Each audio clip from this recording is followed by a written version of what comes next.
chanting, Baye! Explore all this and more in the magical Zulu Kingdom. This message is brought to you by KZN Tourism and Film Authority. If you think you cannot afford a lawyer, think again. Clientele Legal has made professional legal services affordable for you. Whether it's a civil, criminal, or labor-related matter, we have a nationwide panel of attorneys standing by to assist you.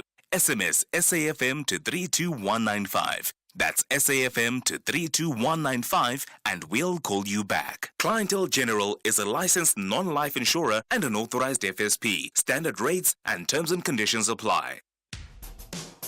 SAFM has signed a code of conduct that is enforced by the Broadcasting Complaints Commission of South Africa. Under the code, we are committed to giving news that is accurate, comment that is fair, and programming that is not harmful, does not amount to hate speech, or contain violence or explicit sex. If you think we are not living up to that code, then you can inform the Broadcasting Complaints Commission of South Africa. Direct any complaints in writing to the Broadcasting Complaints Commission of South Africa. PO Box 142365. Craig Hall 2024. Fax to 011-326-3198 or an email to bccsa@nabsa.co.za. For more information, please visit www.bccsa.co.za.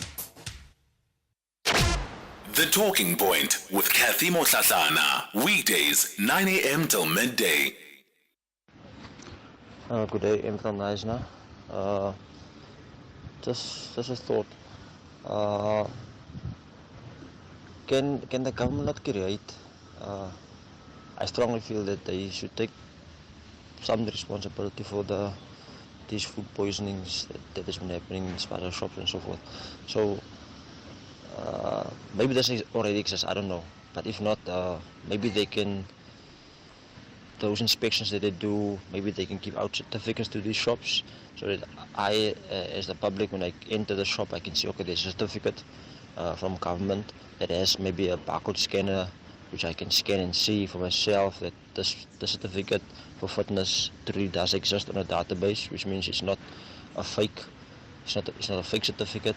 So we as a public can maybe have a peace of mind knowing that this shop has been inspected and government is aware of this. Cathy, I think it's very good that this celebration by ANC took place because it helps us to know where people's positions are. Sometimes it's bad to stay with people whom you don't know on which side of the fence are they. Now it is very good. So keep it up. But we love GNU.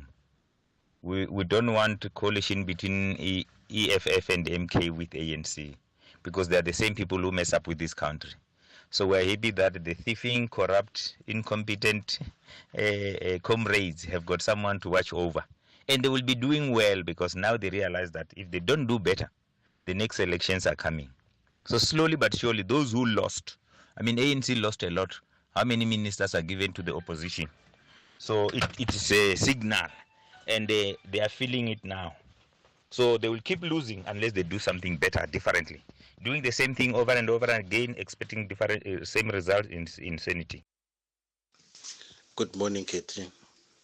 The ANC is shooting itself on the foot by accepting that it failed and the GNU is a success. It simply means that it is telling us, the electorate, not to vote for the ANC in the next elections because they failed. I'm PV Kumalo. Tweet at SFM Radio and at Cathy Mohlahlana. Well, coming up over the next hour, we'll be paying close attention to the increase in violent shootings, and in particular then the question around the proliferation of guns in our country and what really is driving the spate of gun violence that we have been seeing. Just over the weekend, 4 of the 6 men that were gunned down in Kumbu village in the Eastern Cape were laid to rest. The other 2 victims of that particular massacre were buried on Sunday. During the funeral, news of another mass murder broke, and this time it included 5 family members who were shot and killed while they were sleeping. This is in a village, also in the Eastern Cape. Our reporter Abongile Janchis takes a look. An emotional send-off for community stalwarts. Not only were they family members, but also breadwinners. While the motive behind their deaths has not been established, speculation is rife in the community that it might be related to alleged stock theft.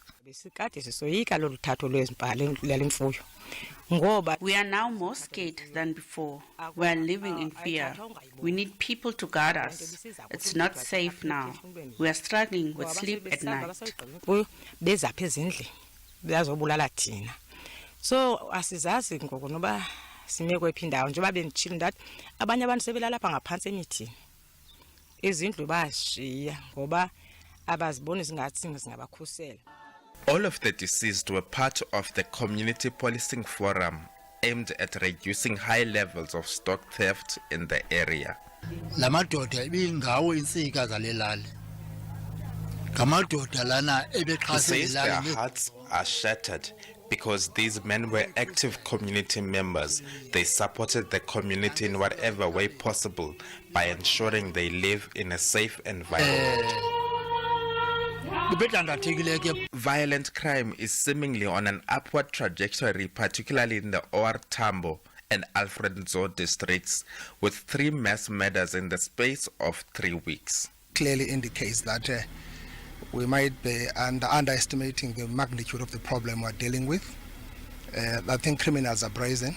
They're really going all out to show their ugly head, and they don't care. You can't have this continuous senseless killing unabating. And yes, of course, police are trying. As I've been saying, they are working very hard. We have seen progress in Lusikisiki. Even here, there's an arrest. But arresting these criminals is not helping us, because they go to jail and they come back. Even if they come back after 20 years, they continue. One person stands charged with these murders. The police have not ruled out the possibility of more perpetrators being brought to book. Abongile Yankees, SABC News, Godini Village in Qumbu.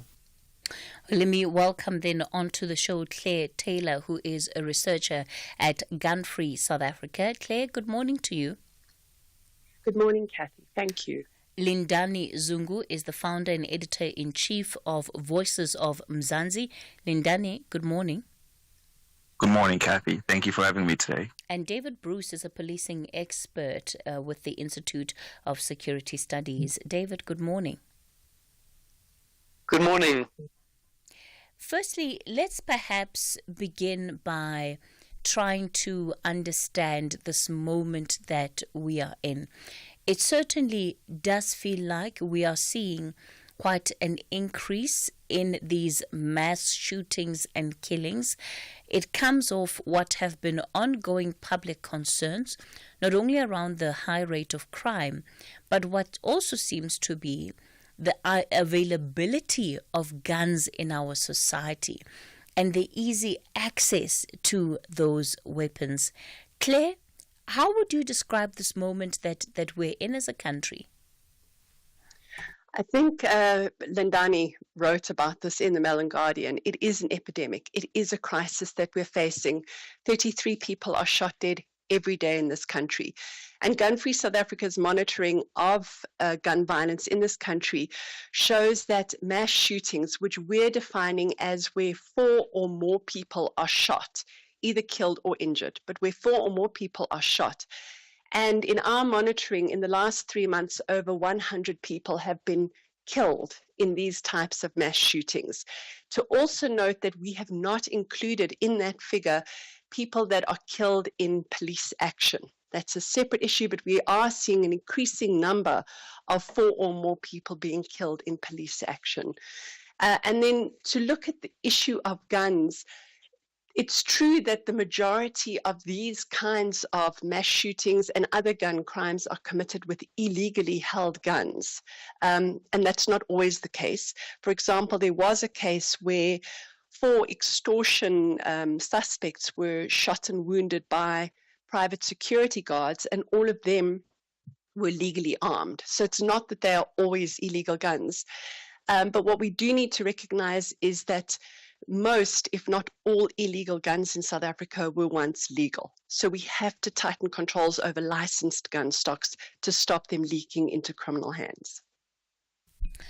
Lindani, an issue that you described as an epidemic, and contextualizing it, comparing South Africa to war-torn countries, and there's very little difference between us and countries fully involved in conflict when it comes to the loss of lives. Yep, that's completely true, Cathy. You know, it's absolutely crazy that we have one of the highest homicide rates in the world. And when you have discussions like this, people will come up to you and tell you that it's not guns that kill people, but it's other people that kill people. But we have to understand that it's the guns that enable these people to inflict the most harm. We're not saying that guns are miraculously just killing people. We know it's people killing people, but the fact that these guns are this readily available, it makes it quite easy for people to inflict harm on a large number of people, and that has to stop. We have to make sure that the number of guns that are circulating in this country, particularly illegal guns, is brought under control, because we really cannot continue like this. As you were saying, the number of mass shootings in this country is escalating, and it's really concerning, and we don't want to find ourselves in a position where we are like other countries abroad elsewhere that I don't want to mention, where mass shootings are a thing that you hear about every day. We need to keep this under wraps and make sure that we keep it under control and protect our citizens. David, how can we begin to better understand what drives or fuels this kind of violence? If we take, let's say, in one of the latest cases of over the weekend, where 5 family members were shot and killed, they were sleeping when this took place. And it seems that it's just one of the most grotesque ways in which people can lose their lives. Right, Cathy. Well, I think it's an important question, because this recent, what it seems to be quite a substantial recent increase in large-scale killings, it seems to be a significant trend.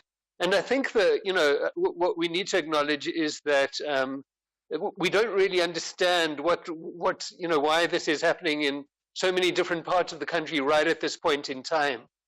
But obviously, there is one common factor between these incidents, and that is the use of firearms. So when we're talking about the use of firearms in violence, in violent crime in South Africa, we're talking about something like 12,000 to 16,000 fatalities in South Africa each year currently, and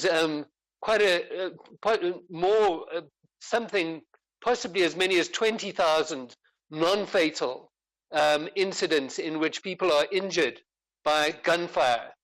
So, the broader picture is that firearms are doing enormous damage in South African society at the moment. One manifestation of that damage is these kind of incident of large-scale killings, which tend to attract attention, but are in some ways account for a very small proportion of the overall number of fatalities resulting from the use of firearms in crime.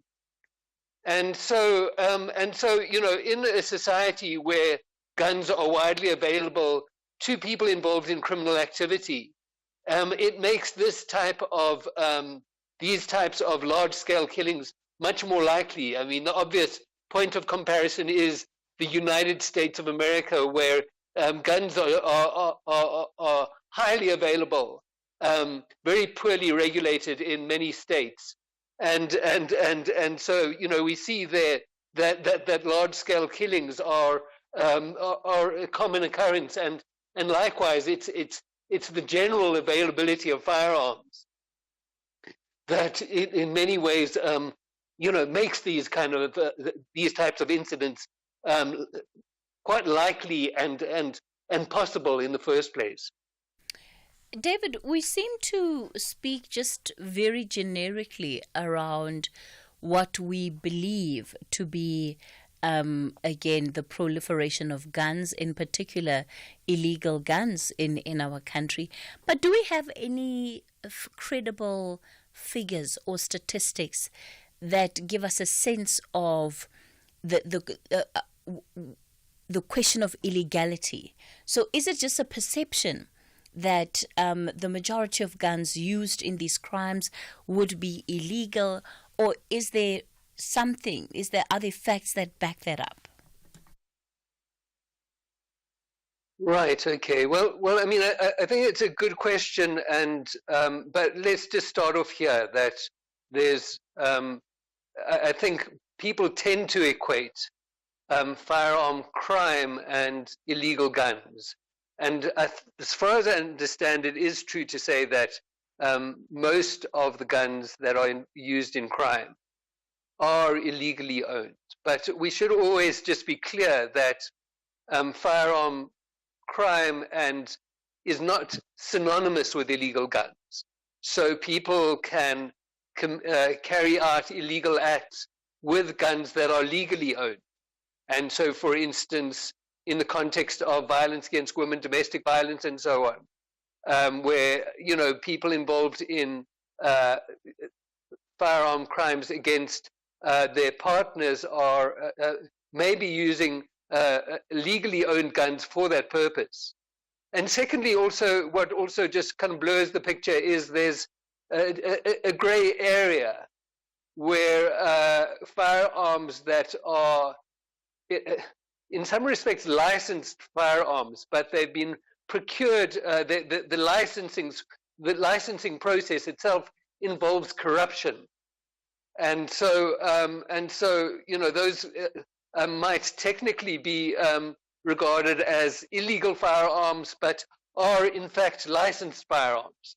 And so the picture is a bit more complicated than just to equate firearm crime with illegal firearms. But certainly, I think it would be true to say that most of the guns involved in crime are illegally owned. Mm. But there's just one small follow-up point that I would like to make, which is that the police should be using the process of investigating and responding to firearm crime to substantially improve information on these questions. So they should be using the process of investigating firearm-related crime to get a much clearer picture of what is the source, what guns are being used in firearm-related crime, and where are these guns coming from?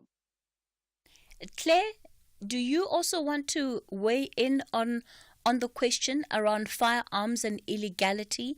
Is it a perception, or do we have data that can credibly back that up?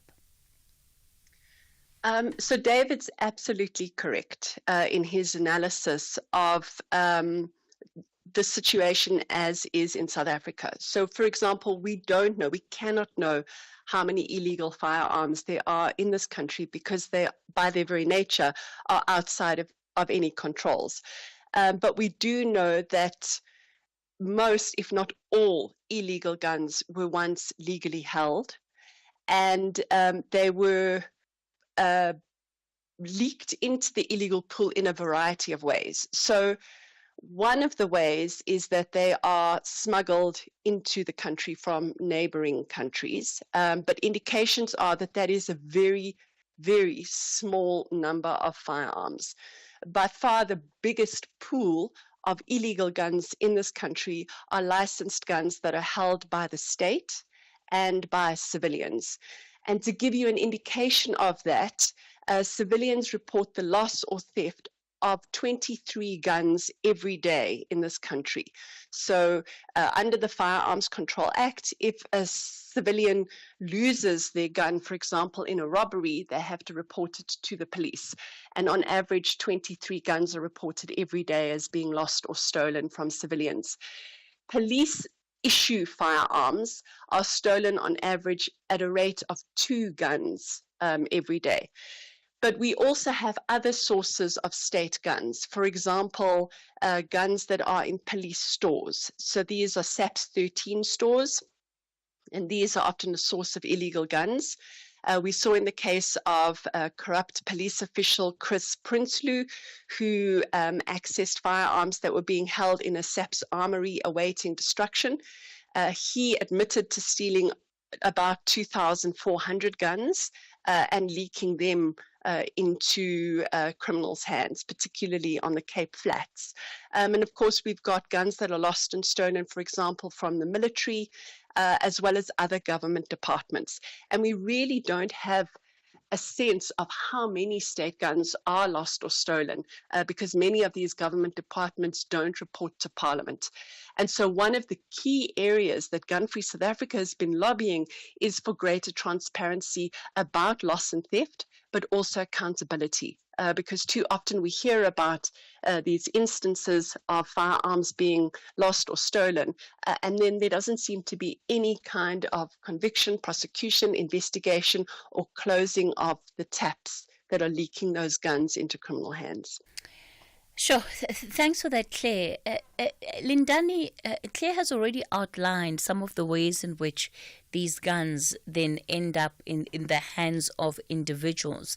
But again, perhaps to come back to the point, when we talk about gun ownership in the country, especially by individuals, do we have a clear chain in terms of how it flows, even if it's the example that Claire's given of a corrupt police officer who is pushing these guns through back into communities? Is it through criminal syndicates, individuals maybe who feel unsafe or who live in communities where they feel vulnerable? Are they also easily able to access these guns? Do we know? You know, Cathy, it's very hard to determine the chain because, like Claire was saying, there's very little transparency when it comes to data, especially from the SAPS. But what we do know is that the South African Police Services is losing an alarming amount of firearms every year, and it's the same thing with the National Defense Forces. But we have to understand that because there's practically no transparency in data, it's very hard for us to determine where these guns are coming from. But we do know that in certain instances, especially when it comes to heists, we do know that in certain instances, security personnel and police officers are targeted by criminals. And in these instances, they do take the guns away and steal them in that way. And the same thing with citizens. But it's very hard to determine the chain because, again, there's very little data on this. And I think perhaps the first step to solving this issue is finding the data, because for us to be able to contain this problem, we need to know how it came about. We need to know where the guns are coming from. We need to know the flow and who's a major provider. We need to know what's happening. It all starts with data. It does not just start with brute force where we randomly just start deploying police officers around the country in high numbers. We need to understand where the hotspots are. We need to understand where the guns are coming from, who has the guns, why do they have the guns, and what do they use them for. All of this requires data, and until we can have cooperation from the government in terms of providing this data and having campaigns where we look for this data, it's going to be very hard for us to control the issue of guns in this country. So it's really because of this that we have to applaud organizations like Gun Free South Africa, because they're really trying to create the data that we need, to find the data that we need to control this problem, because data is the starting point to solving this. All right, we're going to continue with the conversation in a moment. It's 10:30, time for your latest headlines. A very good morning to you. With the news headlines, Kim Mudupi Makhalemele. Basic Education Minister Siviwe Gwakgobe has given the assurance that her department will offer psychosocial support to learners on an ongoing basis and not just during exams. Eastern Cape Transport is keeping an eye on road infrastructure, particularly in the flood-prone districts of OR Tambo and Chris Hani. And a Gauteng City Region Observatory survey has revealed that 64% of households believe that the province is on the verge of being without water. And those are your headlines. A full news update coming up at 11. Taking a look at your markets this morning, the rand currently trading at 17 rand 62 to the dollar, 22 rand 95 to the pound, and 19 rand 11 to the euro. Markets in Asia were mainly weaker at the closing bell. The JC mixed in mid-morning trade. Markets in Europe mainly lower this hour. Gold is trading at $2,729. Platinum $1,016 per ounce. The price of Brent crude oil is at $73.46 a barrel. Channel your fearless side on Afternoon Express Tuesday at 6 p.m. on S3 when oncologist Dr. Lazan Langewerfen talks about why early detection and regular screening are key to beating breast cancer. We also chat to a radiologist to give us insights on breast cancer in men. Then we hear breast cancer survivor Lauren Juppy's uplifting story. That's Afternoon Express this Tuesday at 6 p.m. only on S3. Repeat Sundays at 8:30 a.m.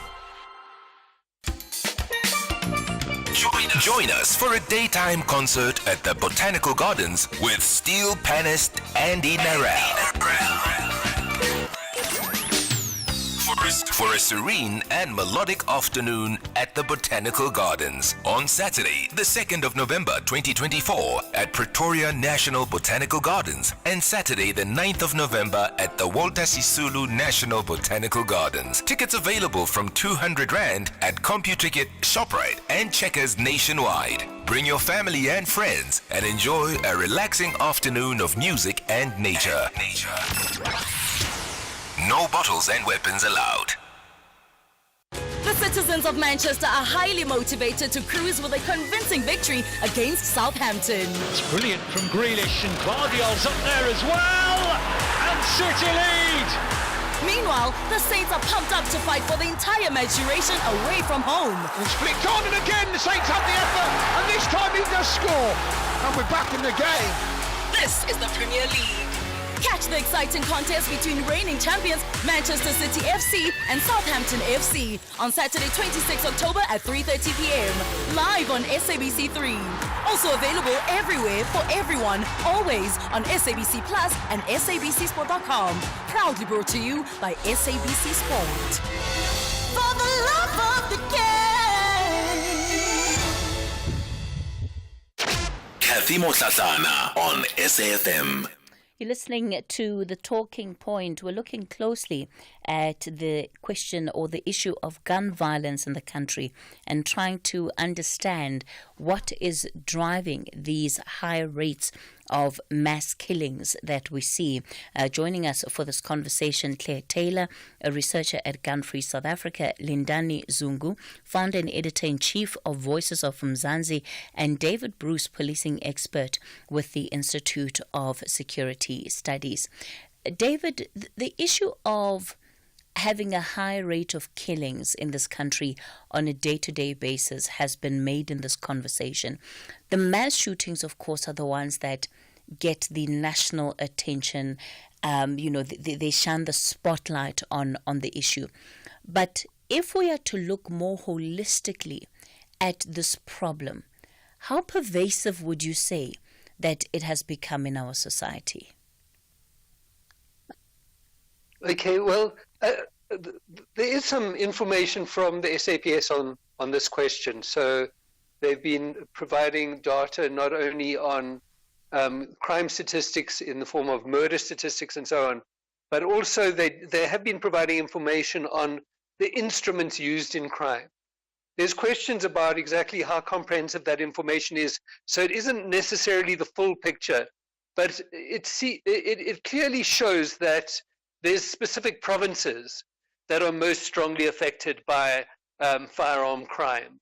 And so those provinces are, first of all, the top three would be the Western Cape, KwaZulu-Natal, and Gauteng. I'm not necessarily saying they basically all have exceptionally high levels of firearm violence. If one's looking at the Western Cape, for instance, as the information appears to suggest that it's also highly concentrated in the Cape Town metropolitan area, and similarly in other provinces, it isn't necessarily uniformly distributed across the province, but is often concentrated in specific areas.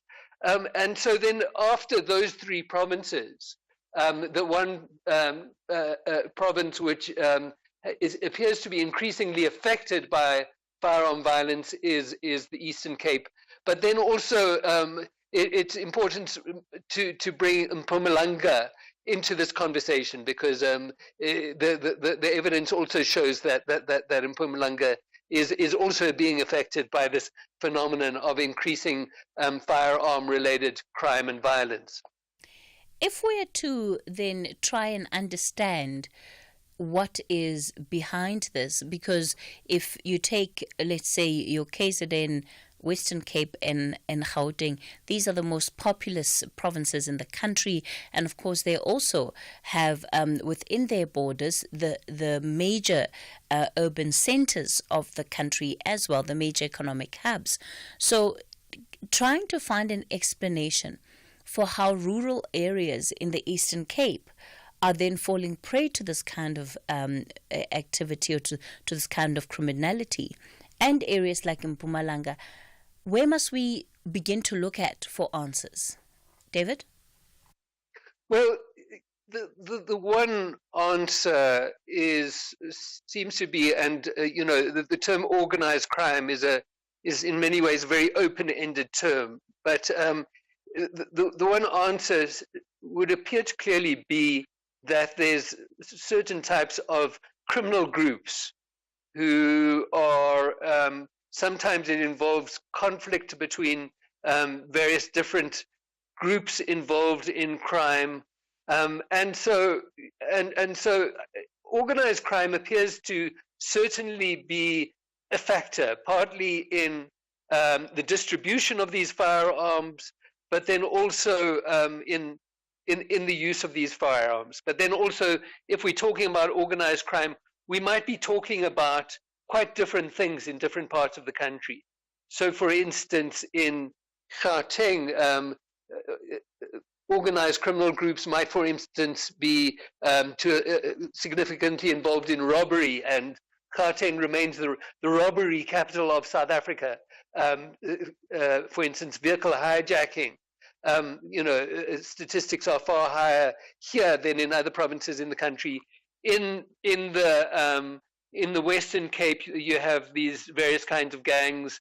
Historically, they were, often associated with the drug trade and so on. But it seems that many of them have diversified, and the field of organized crime has become more diverse, and so on. So one would need to look into the kind of nuances of organized crime within different parts of the country. And as far as I know, that would take one quite far in understanding some of the dynamics promoting a lot of this violence and crime. Lindani, in our society today, if we go back to the work that is being done, including in the security sector, and with the increase in individuals that hire private security, it's not uncommon to have guns wielded in public in the name of protecting certain individuals. Whether it's at public events, whether it's just, at a local filling station where there is a person who has that kind of protection. This, of course, comes back to our regulations around gun ownership, and it's something that you have emphasized quite a lot in your own reflections of why we are where we are. Yeah, I think that's completely correct, Cathy. I think when you look at the issue of private security in that instance, it is somewhat of a problem that keeps feeding into itself, because the only reason why we're seeing such growth in private security, I mean, if you go to the Western Cape and Cape Town, especially the CBD and the suburbs, you see just the sheer number of private security companies, and private security for individuals is growing around the country because the country is so unsafe and there's so many guns circulating in the country. And so people have this mentality that if a criminal has a gun, the only way for me to credibly be able to protect myself is for me to also acquire a gun. But then, as we know, we have very high robbery in this country, and a lot of these guns end up in the illegal firearms market. So getting more guns to protect yourself, and then these guns end up going into criminals' hands, and then it just keeps on feeding itself. And so I really do think this goes back to legislation, because if we want to solve, this is not solving the root cause of the problem per se, but it is somewhat limiting the tools required to inflict the harm. Because if we want to reduce the number of illegal firearms in this country, we have to make sure that people that have some sort of incentive to cooperate and work with the government. I mean, we've had an amnesty program for guns in this country where citizens are able to hand over illegal firearms to the government without fear of prosecution. But it's been very sporadic and it hasn't been maintained. It hasn't been permanent. It's been happening for a number of years and then it goes off. And I think what we really do need as a country is to ensure that programs like this are highly advertised so that people know about them, and people have some sort of incentive to cooperate with the government, be it some sort of financial compensation or any other compensation to draw people and get them to give the illegal firearms to the government without fear of prosecution, and even in some instances with the incentive of getting compensated in some shape or form. We have somewhat solid gun laws in this country when you compare us to other countries, but really the enforcement is quite terrible. And if you even look at the fact that the institution or the body that is supposed to enforce these laws, the SAPS itself is absolutely plagued with corruption. And so it's just a problem. You know, when you try to fix this problem, you realize that practically every facet or every institution that you could use to try and solve this problem is in some type of way plagued by corruption. So it really needs us to deal with the fundamentals in this country to ensure that we control this problem, because it's really getting out of hand. Claire, anything you want to add before I bring in our listeners? There are a few things that I want to note. I mean, the first is, I think Lindani is making a really important point around the lethality of guns. So we know that guns are 4 to 7 times more deadly than any other weapon. So if we reduce their availability, and he's spoken about an amnesty, that we will save lives. And South Africa has shown that between 2000, when we got our new gun law, the Firearms Control Act, and 2010, we saw a halving of our gun death rate from 34 people shot dead every day down to 18, as a result of a range of measures that were put in place to reduce the availability of guns. And as a result of lax enforcement, which includes implementation by the state as well as compliance by citizens, we've seen an increasing number of firearms becoming available in communities, and an increasing number of gun-related incidents, including murders. So we're now at 33 people shot dead every day. So we have to reduce the availability of guns. One way is through an amnesty.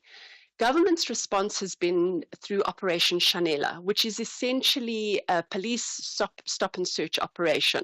And it was launched in 2023. And in that first year of existence, we've seen 207 more gun recoveries than we did the previous year.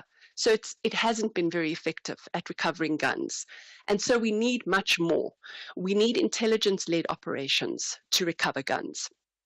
And there's overwhelming consensus on the second point, is we have to go upstream.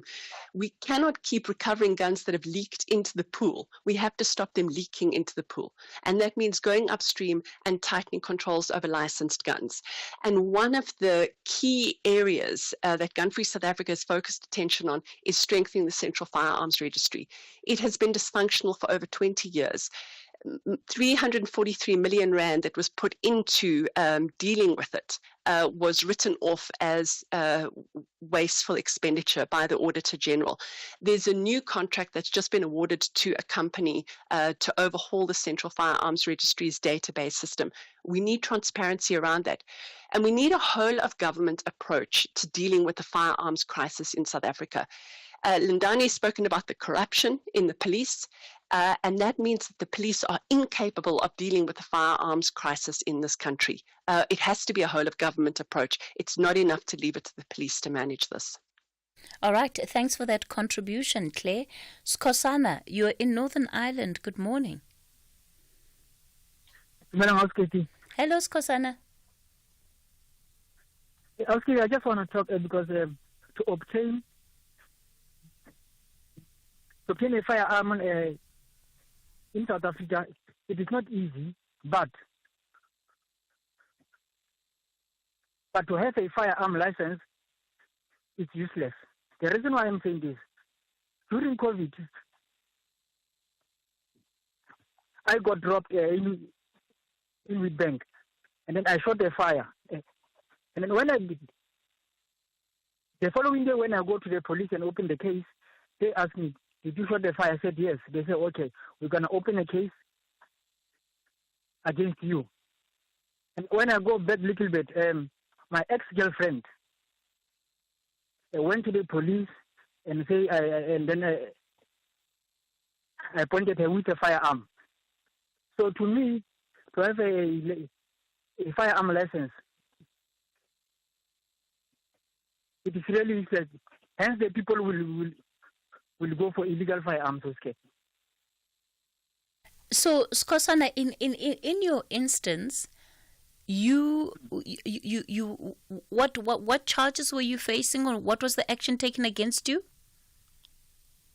They said because the fire was short, so the first thing that they're gonna do, they're gonna open the case against me. Because I tried to fire the second shot. Unfortunately, my firearm got jammed. But my phone was gone because I was inside the truck. My phone was gone and all these things. And this was your response to a robbery, Skosana? Yes. Sure, okay. So the third time is that there was other guy whereby we had a quarrel, and that guy came with a knob kiri to me. And then I took out the firearm and then shot on the ground. And then he went to the police. The first thing that the police they do, they take your firearm. They don't want to listen what you say. No. The first thing that they take your firearm and then they're going to arrest you. You're going to have to attend the case. And to get your firearm back,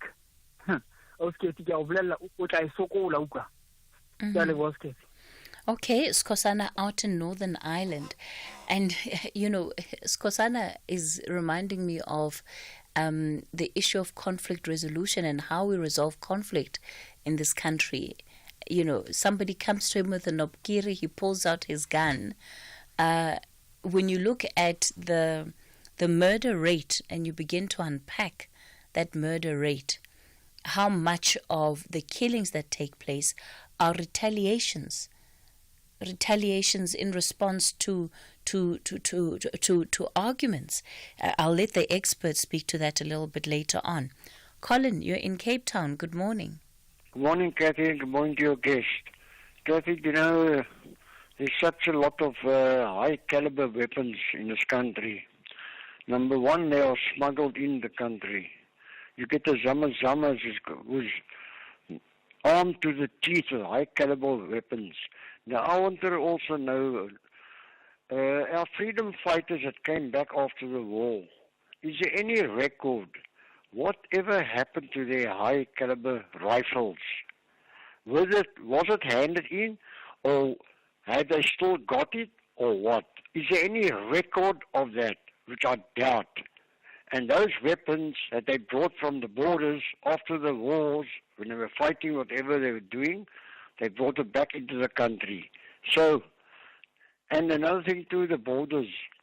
They are coming in at the borders. I wonder if they got sniffer dogs for for weapons, explosives, and things like that, which they should have, and check any traffic coming in and leaving the country.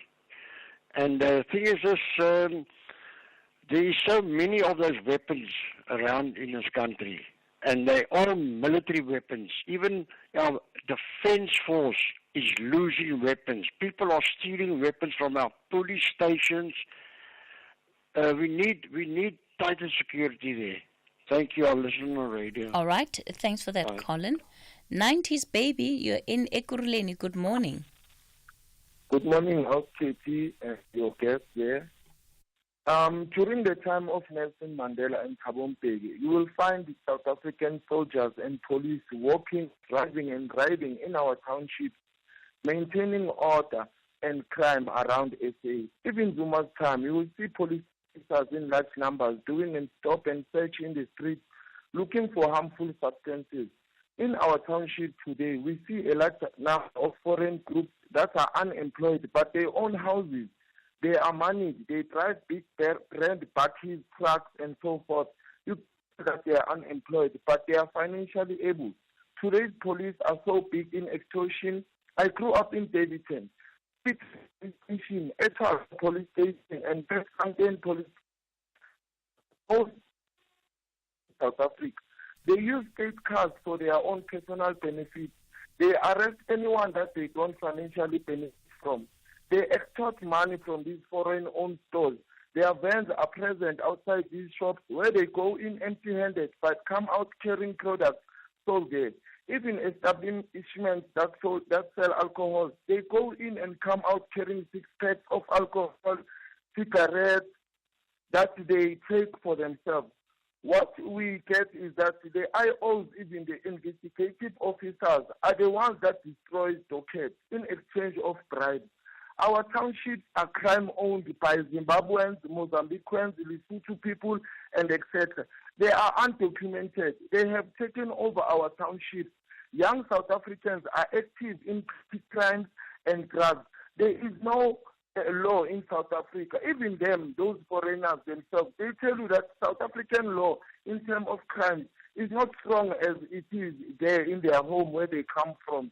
It is easier to be financially enabled in South Africa than in their home. Sure, South okay. Africa for them has gold in pavement. Today we have close to 50%, if not plus, of food and non-food brands that are illegally sold in the shops. The current government, which they call it GNU, why don't they apply the same measure to control crime and corruption in our township? Is it because they benefit from instilling fear to us at times we are living on in South Africa? Really, thank you. All right, 90s baby, thanks for that contribution. Let me go to Langa. Yabinga, good morning. Good morning, Cathy. Thank you very much for taking my call. Before I say what I wanted to say, I just want to concur with the last speaker. It is so true, Cathy. When you see guys from northern countries, you know, they renting apartments, flats in Cape Town, but the cars that they drive are worth more than those flats. You know, and you tell me if these people are not dealing in crime. You go to one particular block of apartments in Cape Town, in Parklands area, you find all the latest, you know, expensive cars, Lamborghinis. I've never seen a Lamborghini like, you know, 99, but you go there, you will see those cars there. And there are people, they are renting in flats. They busy selling drugs in flats and renting those flats and having all their parked cars, expensive cars, lined up there. And when we get up in the morning and go to work, we look like fools going past them. You know, they congregate there in groups and they will be sharing jokes and all of that, but that's not what I wanted to talk about, Cathy. What I wanted to raise, you know, there's a stakeholder that is very active in the farm areas here in South Africa that would campaign have a whole lot of campaigns, just because Julius Malema sang a Kill the Boer song, wanting us to believe that it is only white people who are affected by these violent crimes in the rural areas. Here in Amtata, you saw recently how people were gunned down. Where is this organization that usually campaigns for farmers, white farmers, and trying to convince us, and they even go as far as courts, wasting courts' time, wanting us to believe that Malema's song is a result in this. Whose influence is it now? Why are they not coming up and mobilizing? Is it because only Africans are affected by these killings? Okay. Yabinga, we're going to have to leave it there, but I think you've had time to make your point. Let me go back to our guests, give them an opportunity to respond. Looking at the time, I'll also ask you to fit into your response to the issues raised by our listeners, your concluding remarks as well. David, let me begin with you. Okay, Cathy, well, it's difficult for me to respond to the range of issues that your listeners have raised in the time available. What I think I just wanted to say is that what we're emphasizing is that part of what needs to be done in South Africa is that the police need to treat firearm crime in its totality as a priority issue. And there needs to be a strategic response from the police to the overall problem of firearm crime. And that includes substantially strengthening the use of information on crime, and then using that information to inform a strategic response to the overall problem, which includes both responding to individual incidents of crime, but also using the process of investigation and information gathering to substantially strengthen information and understanding about where the guns that are being used in crime are coming from. And perhaps I can just leave it there for now. Thank you, David. Claire? I would say that we need to see the gun violence crisis in South Africa as requiring a whole of government response. It's not just the police's responsibility. It needs to be taken over by the presidency and treated as such. And we need two key interventions: the recovery and destruction of guns that are circulating in communities, and tighter controls over licensed guns to stop them leaking into criminal hands. Thank you for that, Claire. Lindani? I want to use my time to respond to some of the listeners. I do think with the first listener that I want to say that the regulation of the use of legal firearms is there to protect citizens. It's to help us ensure that we're using guns in a proper way. But then we do find ourselves in an instance where people with legal firearms have to use the firearms in a regulated manner to protect themselves from people who are using illegal firearms in an unregulated manner. So you can already see that one person is playing with rules and the other person is just free to act in whatever way they feel. So it's an uneven playing field, and that incentivizes people to turn to illegal firearms. And I do want to point out that to the second listener, I think we do somewhat, South Africa have porous borders, that is illegal stuff or undocumented goods entering or leaving the country. But I do want to point out, as Claire mentioned, that it's a very small proportion of legal firearms that get into the country through that way. And to the third speaker, I just want to say that we do need an effective police force, but we do not want one that infringes on the rights of citizens. We do not want our police to harass us on those streets and control all of our movements. So as much as we need an effective police force. We do not want it to infringe on our rights. And lastly, I just want to caution against xenophobia and using our African brothers and sisters as scapegoats, because in instances like this, it's easy to point to those of African descent as the problem. But then when we look at European counterparts or American counterparts, we don't put as much blame on them. So I do just want to caution against xenophobia, especially with what recently happened in Sharpeville. So yeah, that's my closing remarks. All right. Thank you for that, Lindani, Claire, and David. Appreciate your time and your insights during this conversation. It's 11 o'clock. Your latest news update up next.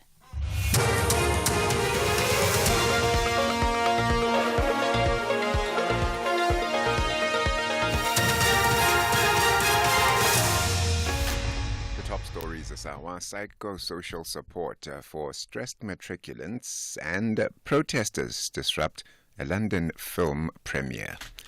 Very good morning to you. The Basic Education Minister, Siviwe Gwachube, says her department will offer psychosocial support to learners on an ongoing basis and not just during exams. She, together with Gauteng's Education MEC, visited Soshanguve East Secondary in Pretoria to oversee the start of the matric exams. Gwachube says exams are a huge stress test for learners. Social support in schools is something that we take quite seriously, and not just only during the exam period, but also we want to make sure that psychosocial support is available to our learners, because it is indeed, you are a young adult who's coming into their own. There's a lot of pressure, but also not just pressures in school, but we have to understand that our learners are embedded within our communities. Our communities are riddled with violence, and so these people come from those same communities, and so it's important that in our schools that we have the psychosocial support that they need. Meanwhile, the parent of a matriculant has called on other parents to support their children during exams. Lara Magnus says that parents should not put pressure on their children, but should rather support them to deal with whatever outcome. I know everyone wants their kids to have the best marks and the best opportunity, but it's okay if they don't do as well this year. And I know that sounds terrible, but there are a lot of second chances out there.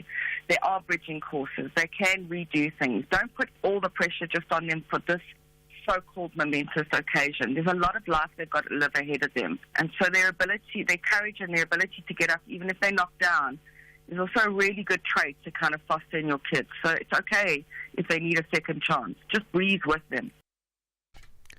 Eastern Cape Transport is keeping an eye on road infrastructure, particularly in the flood-prone districts of OR Tambo and Chris Hani. This after the Weather Service issued a warning for severe weather conditions in the eastern half of the province. The department's officials, along with rapid response teams, are on high alert.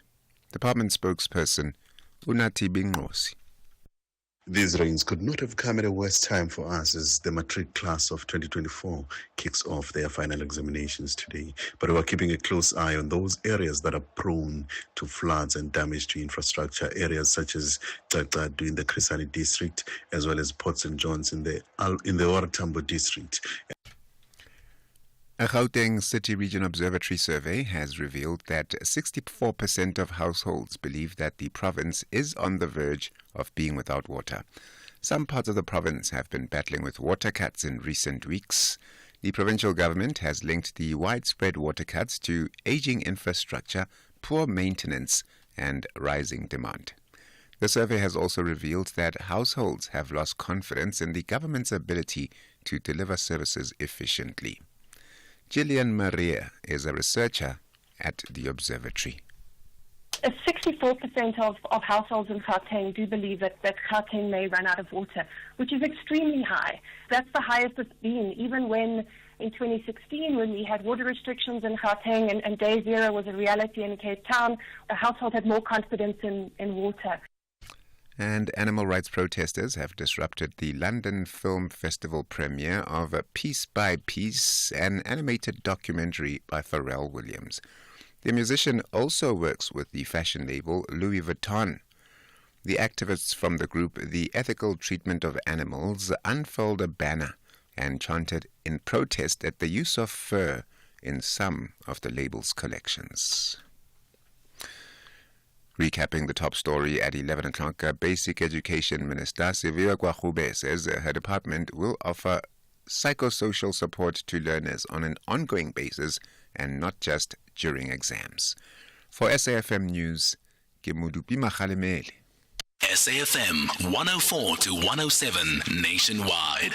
If you think you cannot afford a lawyer, think again. Clientele Legal has made professional legal services affordable for you. Whether it's a civil, criminal, or labor-related matter, we have a nationwide panel of attorneys standing by to assist you. SMS SAFM to 32195. That's SAFM to 32195 and we'll call you back. Clientele General is a licensed non-life insurer and an authorized FSP. Standard rates and terms and conditions apply. The citizens of Manchester are highly motivated to cruise with a convincing victory against Southampton. It's brilliant from Grealish, and Guardiola's up there as well, and City lead.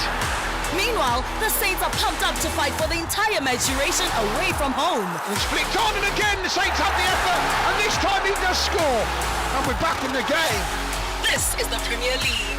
Catch the exciting contest between reigning champions Manchester City FC and Southampton FC on Saturday 26 October at 3:30 p.m. live on SABC3. Also available everywhere for everyone, always on SABC Plus and SABCSport.com.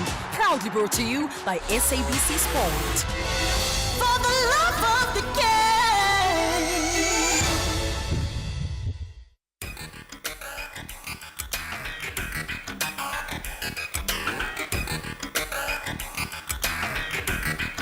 The Talking Point with Cathy Mohlahlana. Weekdays, 9 a.m. till midday.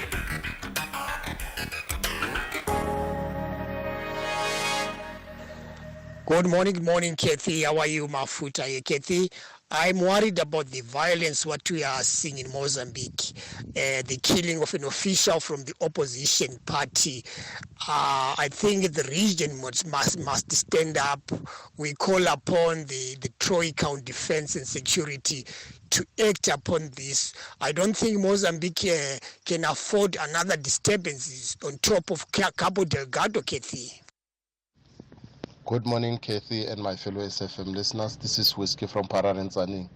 Look, Cathy, I hear a lot of people saying the ANC is praising the GNU as a success, therefore meaning that the ANC has failed. No, Cathy, the ANC has never failed. Yes, we were the first ones as the ANC to accept that there were certain shortcomings in terms of the execution of what the ANC was supposed to or expected to do. There are so many success stories that happened under the leadership or under the government of the ANC. Yes, we are in GNU. The ANC will never lose its identity. We must continue soldiering on and win the hearts of the South Africans back. Thank you.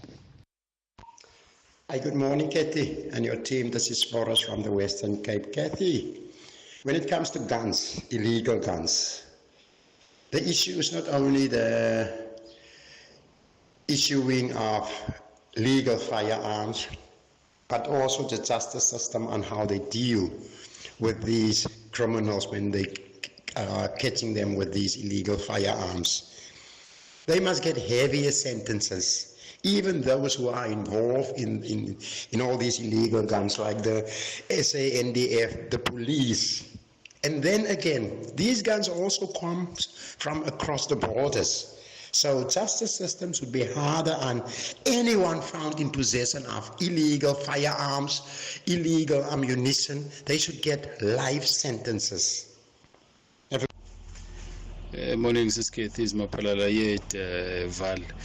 I think with the issue of the guns and the mass shooting and all this incident that have been happening recently, we will continue to face them unless we change something. Because if you take a look at how many bodyguards are given to the ministers and the ratio of the police compared to the community members, is something mind-boggling. So will continue to cry foul about the situation unless maybe if the communities form the policing forums and stuff like that.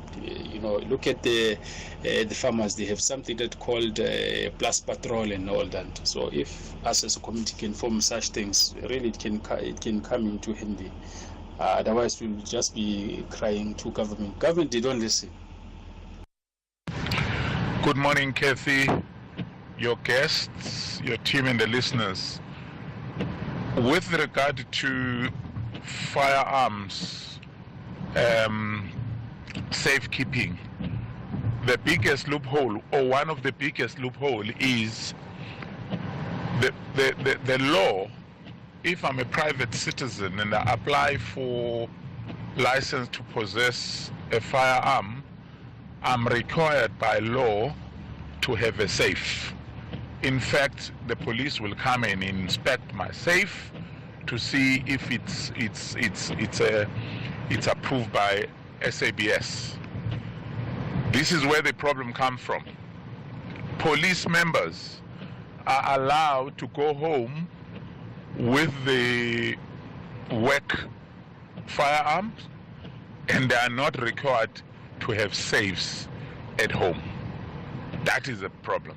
Thanks, Cathy. The Talking Point with Cathy Mohlahlana. Weekdays, 9 a.m. till midday. Yeah, as you heard there, some various views when it comes to the high rate of violence, in particular gun-related violence that we are seeing in our society. But I think the consensus is around the fact that we are sitting with a very, very big problem, and we need clear ways of dealing with it, as often it also relates to just lives, right?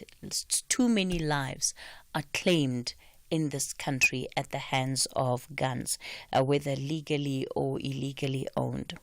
Our final conversation of this morning, we're going to be focusing on transforming the informal economy. South Africa's informal economy contributes significantly to the country's overall GDP.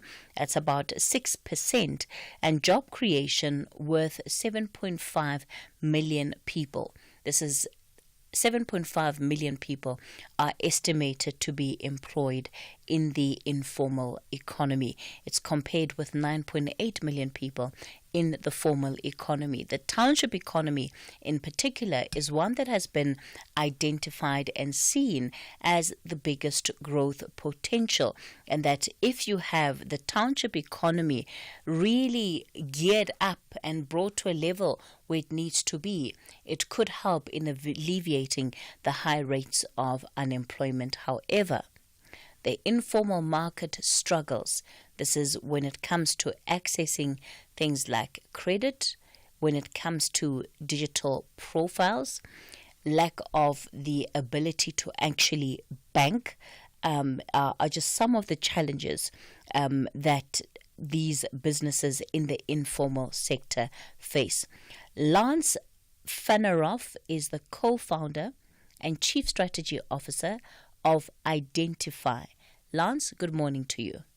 Good morning, Cathy. Thanks for having me on. Luvuyo Nganga is a business consultant and a freelance writer. Luvuyo, good morning to you. Good morning, Cathy. Thank you for having me. Firstly, let's just begin with trying to understand how the how access to perhaps more digital products can help the informal economy, in particular when it comes to not only formalizing their operations, but again, opening avenues and opportunities of access. Lance? Yes, thanks, Cathy. So yes, I think that's the whole side of people being having access to bank accounts. Most of the tier one banks are now making it as accessible as possible, and from the perspective that you now can actually open a bank account from the comfort of your own home or from wherever you're operating your business. And most of the tier one banks have got that now built into their application. And how they do that is when someone opens their phone, they open a business banking app. The first thing they would have to do is prove that they are a live person, so that they're indeed a live person. And while that's happening, there's a selfie being taken of the individual. The individual then hold up their identity documents, and all that would be also OCR'd or captured by the phone. And then the image from the documents, the image from taken during the selfie, and the image at the Department of Home Affairs is triangulated to confirm that the person, the other side of the device, is who they say they are. And the whole process, what I've just told you, is really under 30 seconds. So banks are making it as easy and as accessible as possible for everybody to be able to open a bank account. So I think they're driving it from that perspective, and I think that's I think it's growing. I think a little bit like I think we remember the days when there were just telephone lines and the mobile networks were introduced, and how that whole side just grew rapidly. The same thing is basically going to happen with people using their cell phones or their technology to perform transactions, and I think we're seeing that grow rapidly. Lance, you've used banking as a key example for number one, the use of digital products by the informal sector. Do we have a sense yet of just how much of the industry is actually leaning towards banking? Because often these are also industries that rely quite a lot on cash, including as a means of being able to save on costs. So they also sometimes just don't have bank accounts, don't want to open bank accounts because they cost so much. Yes, but so what the banks have done in that space, they're actually allowing people now, many of the banks are allowing people to open bank accounts for zero cost. So there isn't any minimum fees.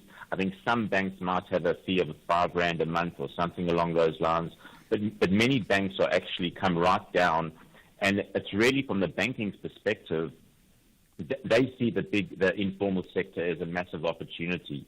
So they're encouraging and trying to put in the tools and processes in place to be able to cater for the informal sector.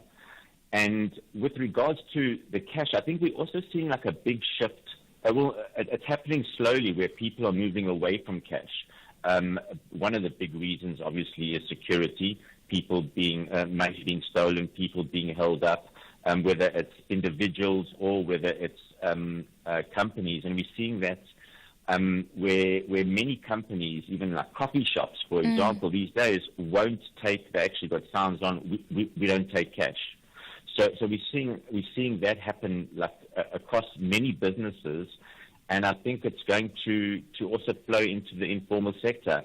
And the informal sector doesn't obviously wants to maintain using cash as much as possible because in their minds they're saving money from a tax perspective or whatever the case may be. But I think there's a lot of pros for the informal sector having bank accounts. A big one would be access to credit, which currently now, I imagine many of them go to get credit from many times unscrupulous loan sharks who charge astronomical amounts of interest and on that money, and it just makes it more and more difficult for them to ever come out of that like sort of loop where they owe someone money. Essentially, they're working every day just to pay those loan sharks. So, yeah, from my perspective, there is a move away from cash, and I think it's happening slowly, but it's going to happen more and more. And I think it would be, I think it's going to be to the benefit of everyone. And I think we're on this digital transformation road, which isn't going backwards; it's only moving forwards.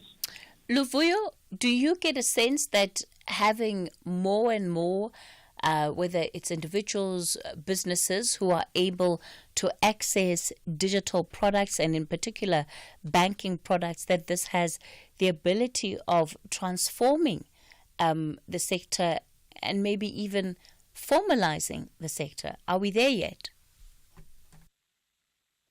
Yeah, most definitely. And I think any move towards formalizing the sector will require integration of digital technologies as part of that. So digital technologies are an enabler towards formalizing and bridging the gap between informal and formal economy. So I think there is a move towards that, and it's a move that should be encouraged.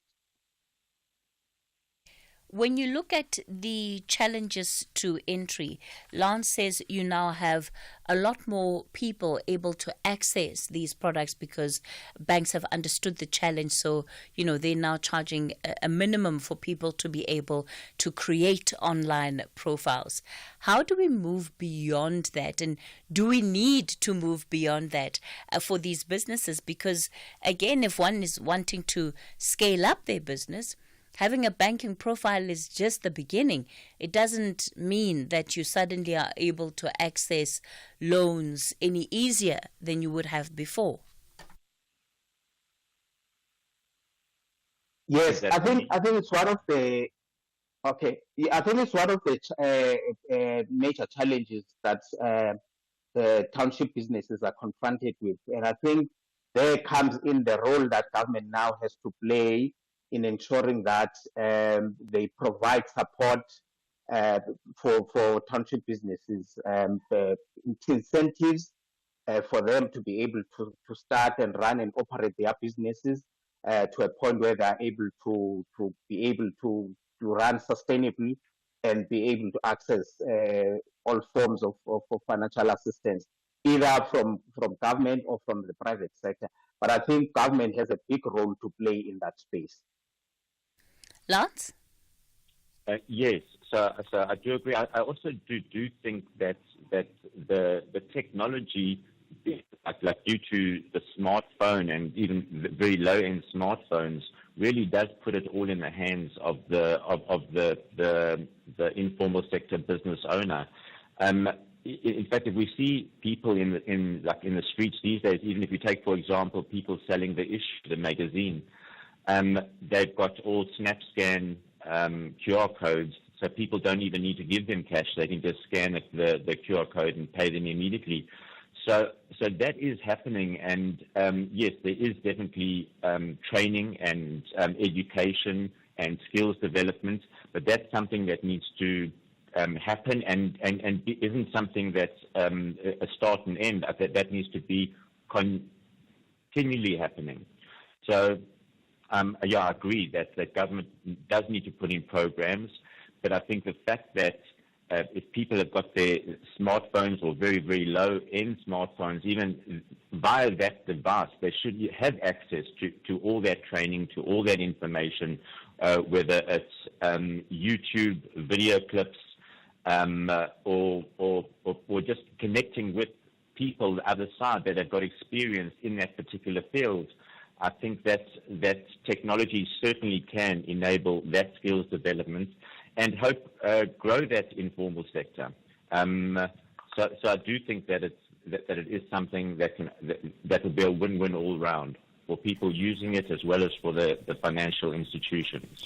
Just staying with the example you've given, Lance, Kaz in Durban is asking a question, wants to know, will the guy selling newspapers on the corner now need to carry a card machine? So it goes back to the convenience of some of the businesses that individuals are running and how practical it is.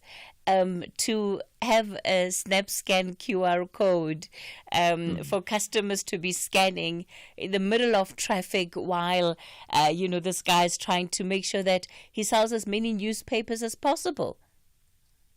Yes, and I think that's going to be more and more. In fact, even goes right down to, I mean, I've seen people on the beaches who have taken the responsibility to clean certain sections of the beach, of a beach. So someone would come to the beach and basically take it upon himself or herself to clean that beach.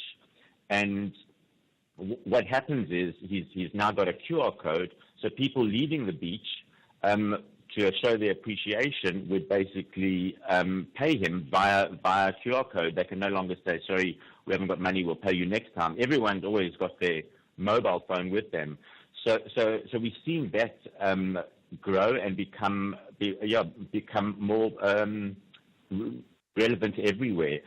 So with regards to people paying for it, I think the banks are also going to make that more and more easy, where they'll, even when you see parking assistants now, you don't have to give them cash. You just need to tap your phone on their device and pay it immediately. And I think the banks would, if people do open bank accounts and apply to their banks, they can get those devices almost for free.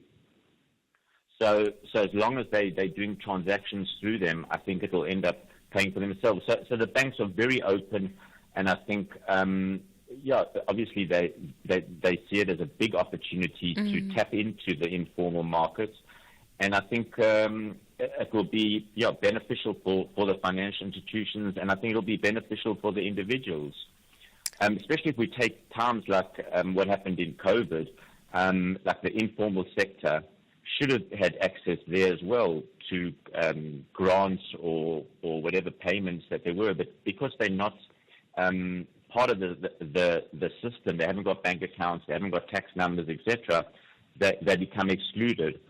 So I do think that businesses going forward, informal sector going forward, will become more integrated into the banking sector, and with that would get access to credit, as well as get access to skills development and education that comes with it.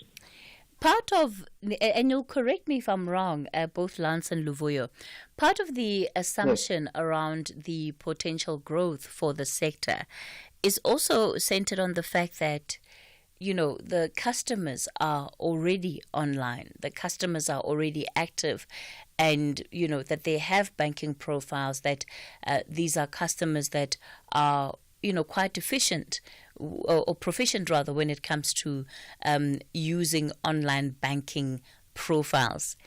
Is that the case? If we're to think about the majority of South Africans, the constituency again of the informal market is such that many people who would previously be deemed as unbankable, they find it easier to trade within the informal sector versus in the formal economy. Luvuyo?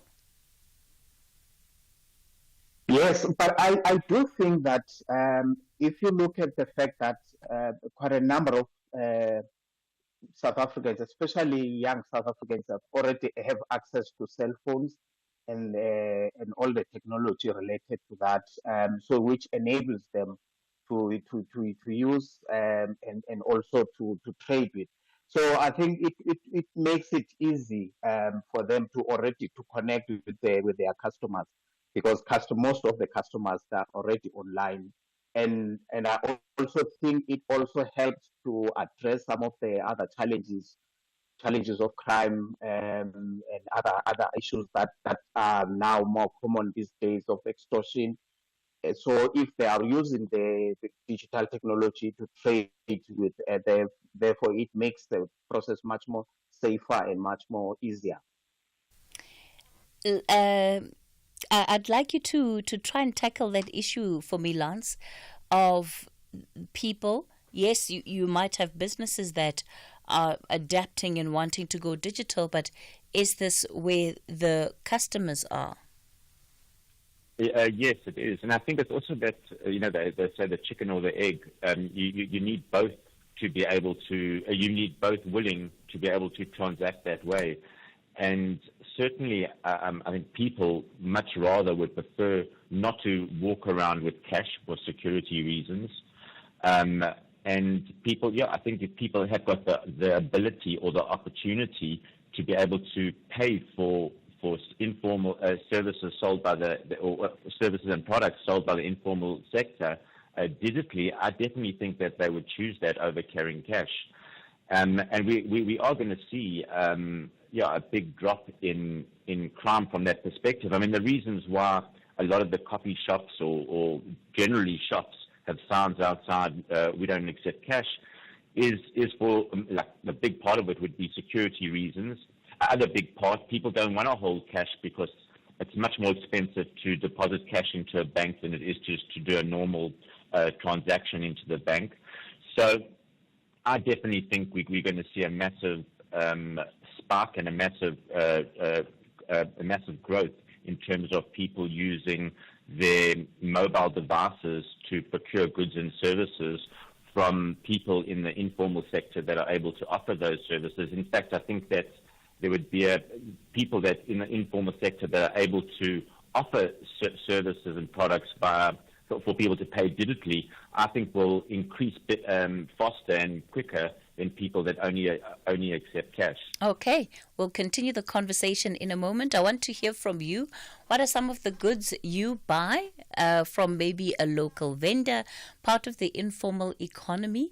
And the use then of going digital, or the idea of going digital for those entities too. Is that something that will create better convenience for you as a customer? I'm thinking maybe if you buy food, from the local caravan, some of the food that's cooked there is among the best that you will find. So would you go digital in terms of paying for that? But also, what happens with small transactions? Sometimes you just want a cool drink. Are you now going to be tapping for everything? Or maybe you just want sweets. You want 2 lollipops. Do you tap for that too?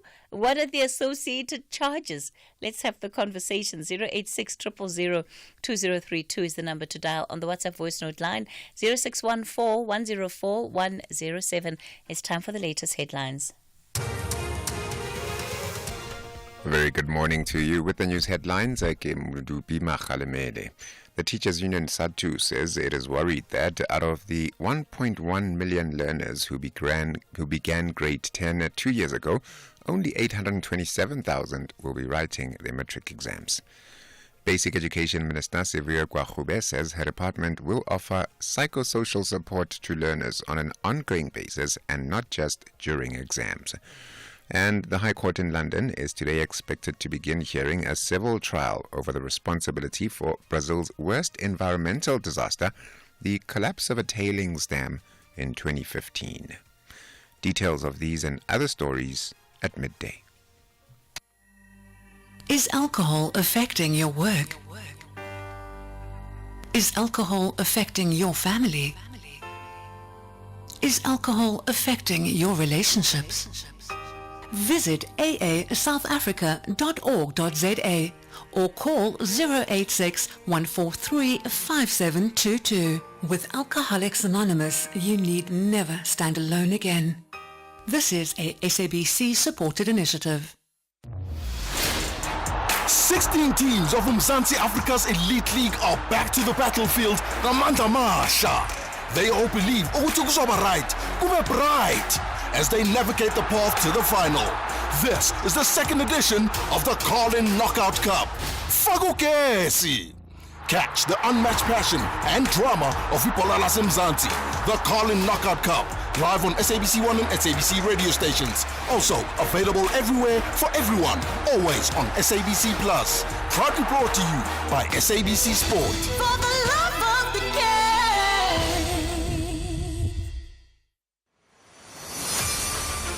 The SAFM University Debate Challenge will be taking over the Western Cape. Join us for the 1-hour debate on This Week Today with Oliver Dixon from 6 to 7 p.m. on Friday the 25th of October 2024 at the SABC Cape Town M1 Studios, where the University of Cape Town will be taking on the University of the Western Cape in what promises to be a nail-biting debate. The SAFM University Debate Challenge is an independent, non-partisan progressive initiative seeking to develop confident communicators, critical thinkers, and empowered global citizens. RSVP to info@safm.co.za. SAFM, leading the conversations that move us.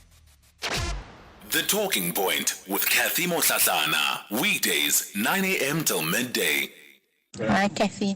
I'm wanting to also comment on cardless outlets.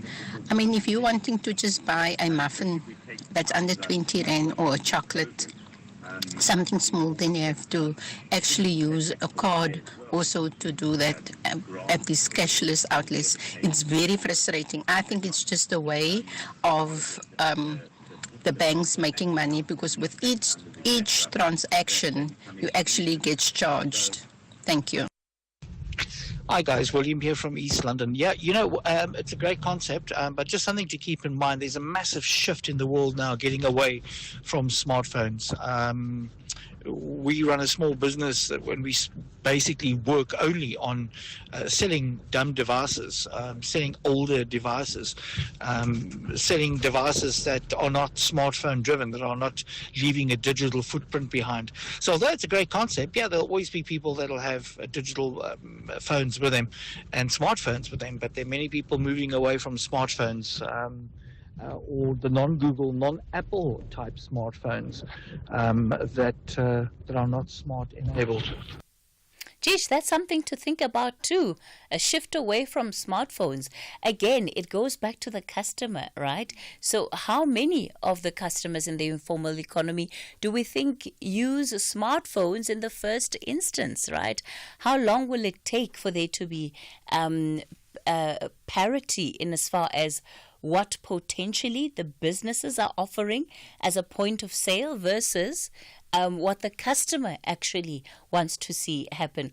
Lebo, my producer, was telling me now during the break that, sometimes when he's gone to shop at the China Mall or the China Market, they insist on him paying in cash. If you use your card, it's a lot more expensive than it is if you were just using cash. Sam, you're calling us from Durban. Good morning. Hi, morning, Cathy. Morning to your listeners and your guests.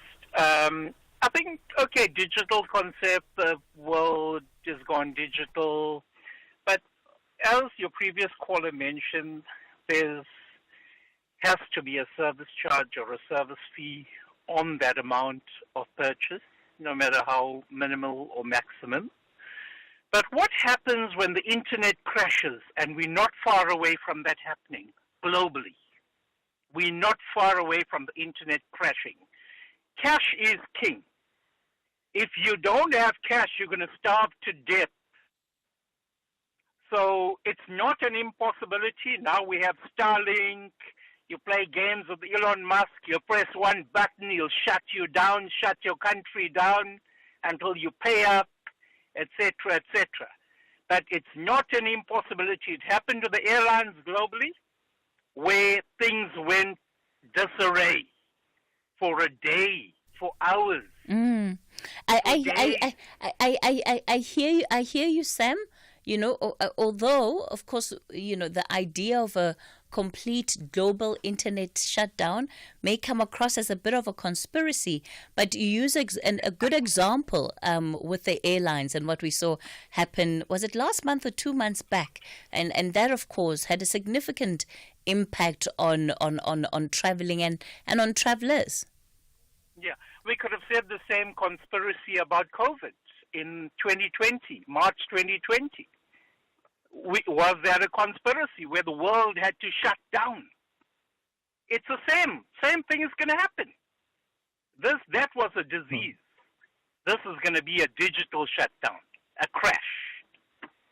Okay, Sam, Thanks for that view. Certainly adding to the food for thought. Sam out in Durban. Lance, he does bring up a good point. We do see even banks sometimes having their infrastructure go down, whether it's potential hacking, whether it's service maintenance to their particular products, whatever the case is. We do have cases of customers being unable to use services online. So the risk then, what are the risks of a complete migration to digital for the informal economy? Yeah, I mean, it is a good point. I can't see there being a total shutdown from I mean, we haven't had it yet in all the years. I can't see there being a total shutdown. Banks do go down, but not as often as people think. It's very rarely. I think it's more the Department of Home Affairs or governments who often the banks are linked into go down. So yes, I do see that as a potential problem. But I think banks are becoming a bit more resilient to that as well. And I think what would happen in a case like that, people could have on their phones a digital wallet where they would be able to keep some cash. So like a debit card, and you'd be able to pay that way. So I don't see that being one of the stoppers or one of the hurdles in terms of people moving to the digital economy. It is a good point, and possibly sometimes people must keep some cash on themselves, but I can't see it. I mean, yeah, I think it's going to be more the exception than the rule. It will happen maybe occasionally, but I think that as people move more and more into the digital world, I think it's going to become more and more resilient to going down. I also don't think people will be moving away from smartphones because it's not just about payments, it's about everything. It's access to information, it's access to your family in terms of communication. It's really access to the world. So I can't see people moving away from smartphones. So yes, it can go down a particular bank for a while, but I think it will be something like minutes as opposed to for long periods of time. Okay. Luvuyo? Yeah, I don't foresee a situation where cash is completely eliminated or moved from the systems. Cash will still be there, but I think gradually things will move slowly towards the digital side of things. So, and obviously at the beginning stages, just like anything else, there will be a few glitches and a few challenges there and there. But until the system matures, there will be a few of those challenges.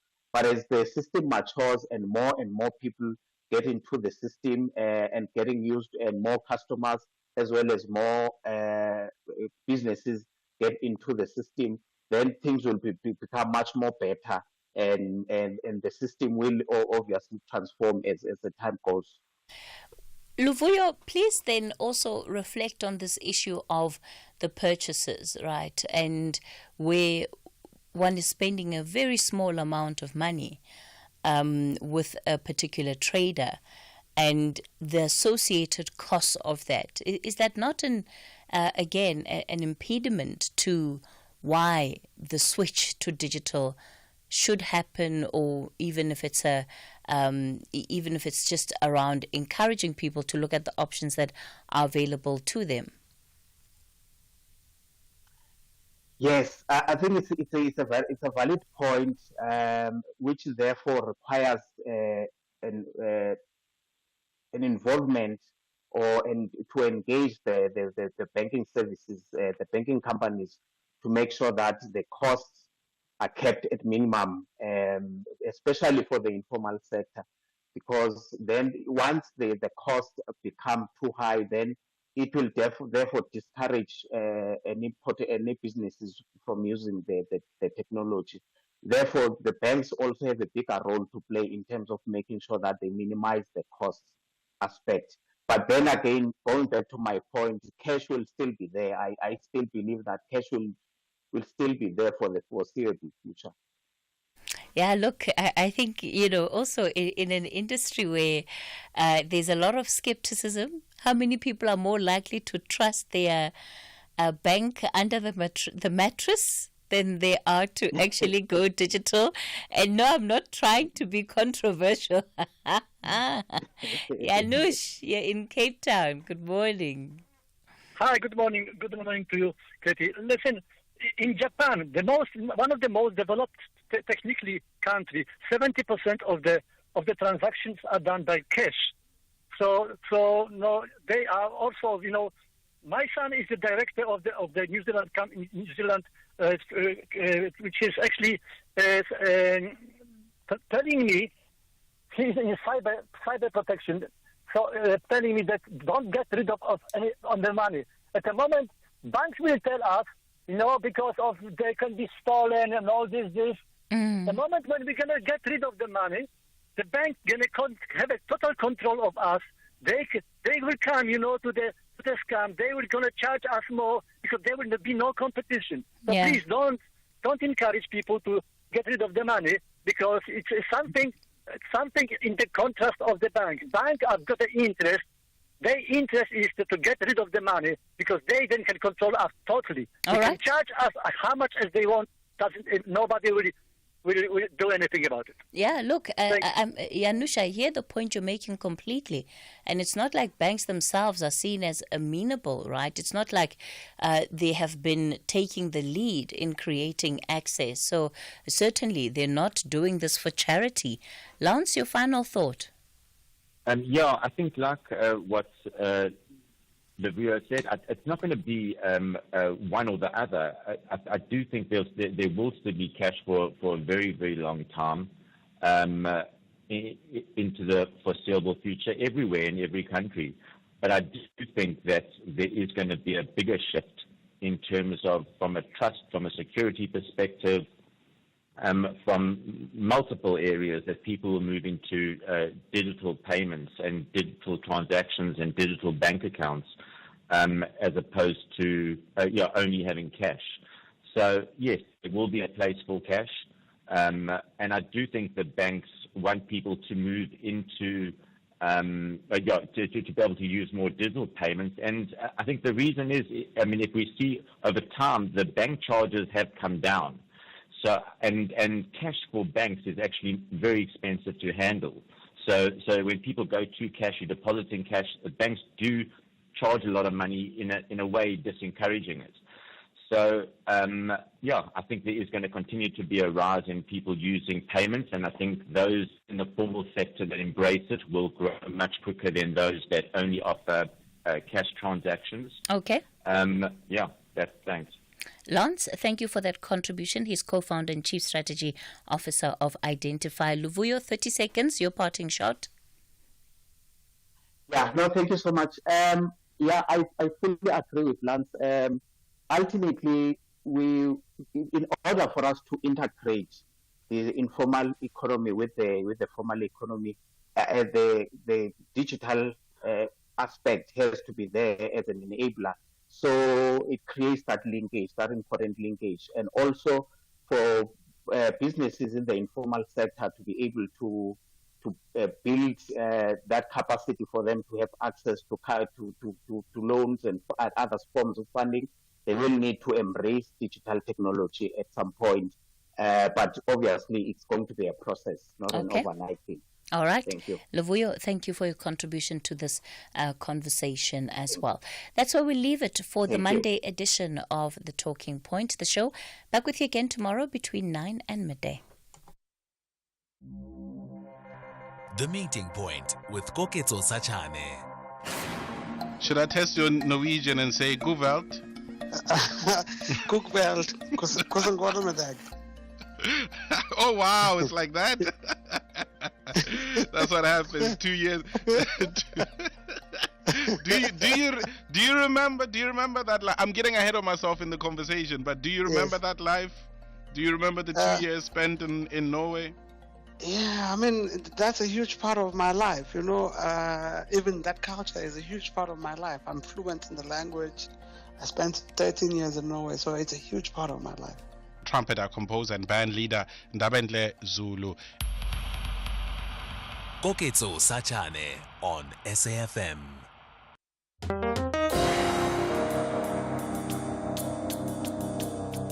The book reading. Please note that the views expressed in this book are not that of the station. Listeners' discretion is advised.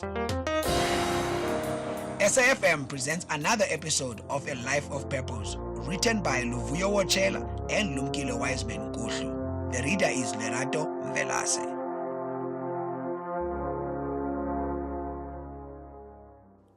Apprehending the overlap of those two mandates and the fact that debt relief formed one critical element of the overall development agenda for Africa, the OAU summit held in Togo in July 2000 mandated Presidents Mbeki, Obasanjo and Bouteflika to engage the developed countries of the North with a view of establishing constructive partnerships for the regeneration of the continent.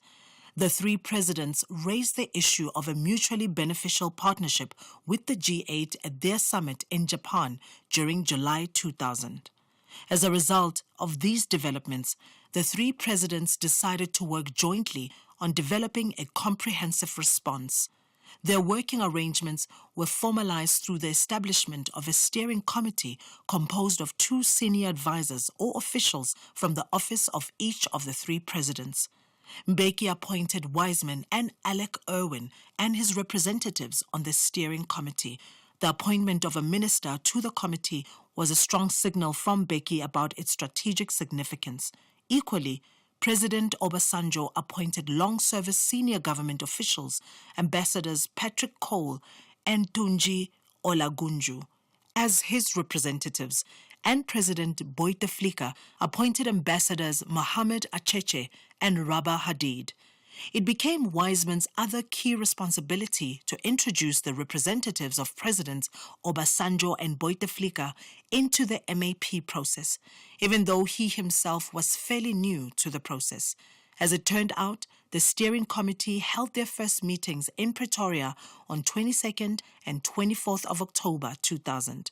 That meeting was also Wiseman's first experience of hosting an official delegation within the South African presidency.